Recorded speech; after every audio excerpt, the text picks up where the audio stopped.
आज Doubtnut app download करें। Doubtnut पर अपने सभी गणित, रसायन विज्ञान, भौतिक विज्ञान और जीव विज्ञान के डाउट्स का करो सफाया।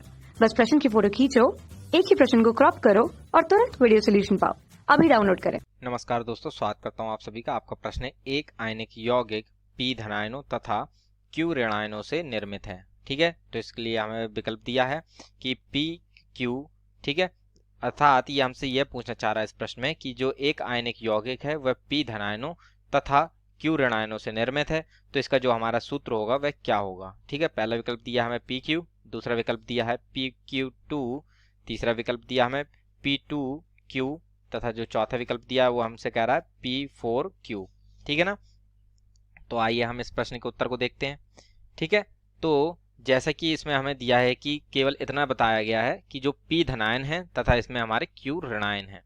ठीक है ना, तो ये हमारे P धनायन है।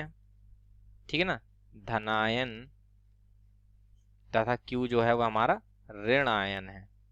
ठीक है, तो इन दोनों को लेकर हमारी जो है वह तीन प्रकार की जो संरचना है वह संभव है।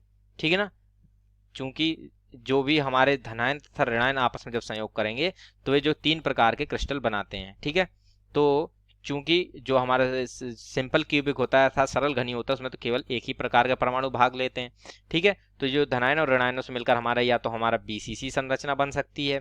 ठीक है, अर्थात बॉडी सेंटर्ड क्यूबिक यानी काय केंद्रित घनी।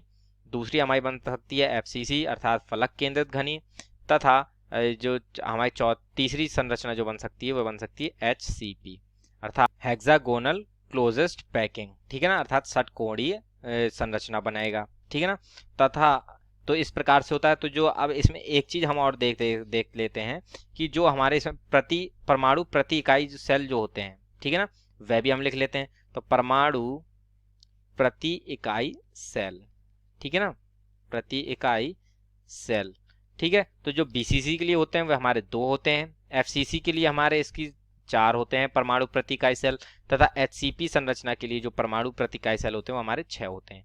ठीक है, अब जैसा कि हम यहाँ विकल्पों में देख सकते हैं, हमें यहाँ पर अपने विकल्पों का भी देखेंगे कि हमें किस यहाँ पर जो संरचना है वो कौन सी बन रही है।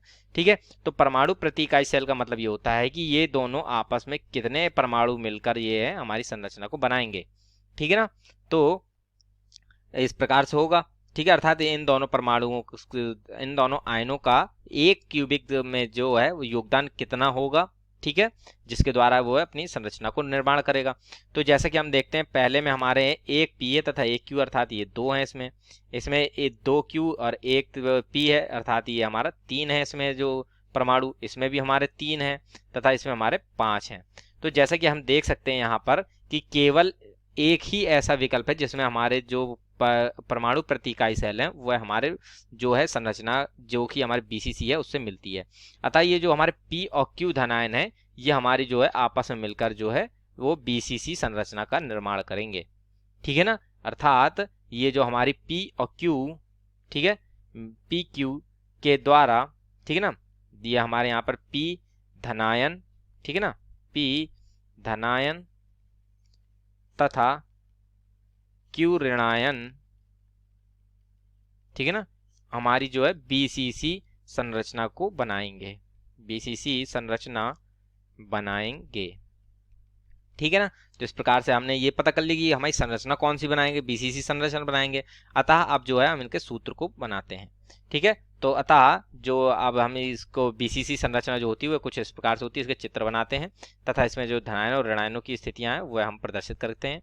तो इसकी जो संरचना है वो कुछ इस प्रकार से होगी। एक हम यहाँ पर घन बना लेते हैं, ठीक है ना, तथा इसके जो ऊपर का दूसरा ठीक है ना, 2 फलक दोनों हमने बनाए। ठीक है, और इन दोनों को जब हम आपस में जोड़ देंगे तो ये हमारा एक घन की संरचना को बना लेगा। ठीक है ना, तो अब जैसा कि इसमें जो P धनायन था, तो जो धनायन होता है BCC में वो हमारे केंद्र पर स्थित होता है, ये हमारा P हो गया, तथा जो ऋणायन होते हैं वो हमारे इसके केंद्र वो जो हमारे कोने होते हैं उन पर स्थित होते हैं अर्थात सेंटर्स पर स्थित होते हैं। ठीक है, तो और ये जो हमारा धनायन है वह हमारा बॉडी सेंटर पे आ जाता है। ठीक है, तो ये हमारे Q हो गए, ठीक है, तथा ये हमारा P हो गया। ठीक है, तो P का जो हमारा योगदान होगा चूंकि ये केंद्र पर स्थित है, प्रति P परमाणु जो होंगे, P परमाणु प्रति इकाई सेल, ठीक है ना, प्रति इकाई सेल जो हमारे निकलेंगे वो कितने होंगे, 1 गुणा 1 अर्थात 1। चूंकि एक परमाणु है, इसका योगदान 1 है, तो इसका पी का मान जो है वो 1 आ गया। अतः हम क्यू परमाणु प्रति इकाई सेल निकालते हैं, क्यू परमाणु प्रति इकाई सेल, ठीक है ना। तो इस प्रकार से होगा। तो अब जैसे कि हम देखते हैं कि ये कोनों पर स्थित हैं, 8 परमाणु हैं, और जो ये होते हैं 8 क्यूबों में अर्थात एकस इकाइयों में संयोग करते हैं, ठीक है ना। तो अतः इसका एक इकाई सेल में जो योगदान होता है वह 1/8 हो गया। तो अतः इसको जब हम हल करते हैं तो इसका मान हमारा जो है हल करने पर आ जाता है 1, ठीक है ना। ये आपस में कट जाएंगे तो 1 मान आ जाएगा इसका, ठीक है ना। तो अतः अब हमारा जो इसका सूत्र होगा वह हमारा क्या होगा, इसका जो सूत्र आ जाएगा वो हमारा क्या आएगा, पी क्यू, ठीक है ना। तो इस प्रकार से हमारा जो है पी क्यू इसका सूत्र आ जाता है। अतः अब हम अपने विकल्प का चुनाव करते हैं, ठीक है। तो अतः जो विकल्प नंबर 1 है वही हमारे प्रश्न का सही उत्तर है, ठीक है ना।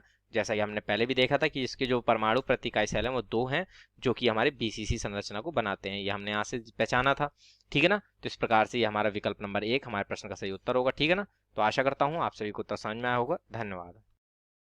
कक्षा 6 से 12वीं से लेकर नीट, IIT, JEE वो एडवांस के लेवल तक 1 करोड़ से ज्यादा छात्रों का भरोसा। आज ही डाउनलोड करें डाउटनेट ऐप या व्हाट्सएप करें अपने सारे डाउट्स 8400 400 400 पर।